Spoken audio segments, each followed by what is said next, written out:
ఒకే ఒక్కడు చేసిన పాపం కడుక్కోవాలి అనుకున్నాడు. దీంతో నోరు విప్పాడు. ప్రాణభయంతోనో ఆ పని చేశాడని అనుకున్నారు. లెక్కలేనని శవాలను అతని పూజ చేశాడు. అనాథ శవాలు కాదు, రాబందుల్లాంటి మనుషులు రాక్షసంగా పీక్కుతున్న శవాలు. స్కూల్కు వెళ్లే పిల్లలు, ఒంటరి మహిళలు, నోరెత్తలేని పేదలు, ఇలా వందలాది శవాలు. ఒంటి మీద నూలు పోగులేని మృతదేహాలు. ధర్మస్థల మట్టిలో వాటి అవశేషాల కోసం అన్వేషణ మొదలైంది.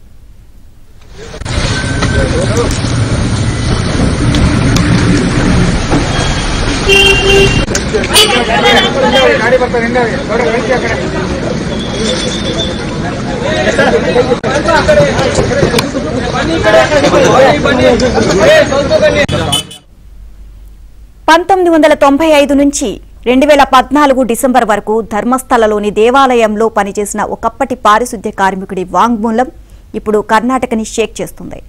సంచలనం కోసం చెప్పలేదు అతను, ఆధారాలు చూపిస్తాను అంటున్నాడు. ఎవరు చేశారో చెబుతాను అంటున్నాడు.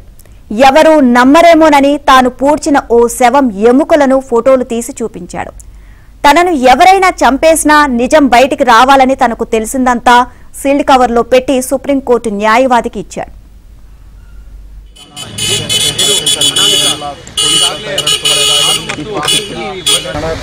നമ്മൾ വിവരങ്ങൾ പ്രേക്ഷകരെ ഏൽപ്പിക്കുന്നു. ആ ദൃശ്യങ്ങളിലേക്ക് തന്നെയാണ് നമ്മൾ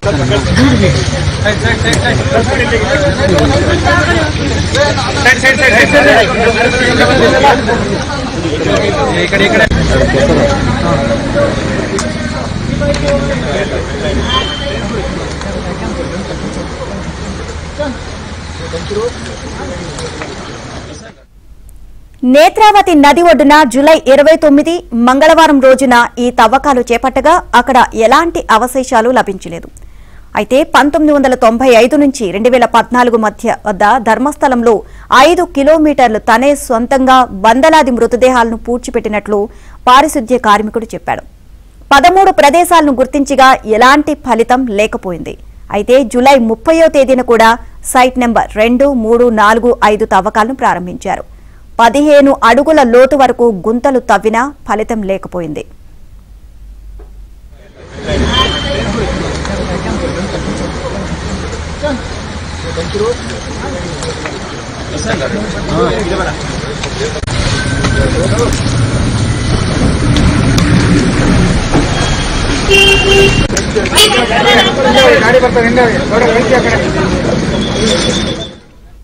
అయితే సైట్ నెంబర్ 3 వద్ద 2.5 అడుగులు లోతుల్లో చిరిగిన ఎర్రటి బ్లౌజ్ తో పాటు పాన్ కార్డ్, ఏటీఎం కార్డు కూడా కనుగొన్నారు. అయితే పాన్ కార్డుపై లక్ష్మి అనే మహిళ పేరు ఉంది. 2009లోనే అక్కడ సమీపంలో ఉండే లక్ష్మి అనే మహిళ మరణించింది. కానీ ఇద్దరు ఒకటేనా అని మాత్రం తెలియాల్సి ఉంది. నిన్నటి తవ్వకాల్లో సైట్ నెంబర్ 6లో ఒక మానవ మృత అవశేషాలు లభించడంతో అందరిలో సందేహాలు మొదలవుతున్నాయి.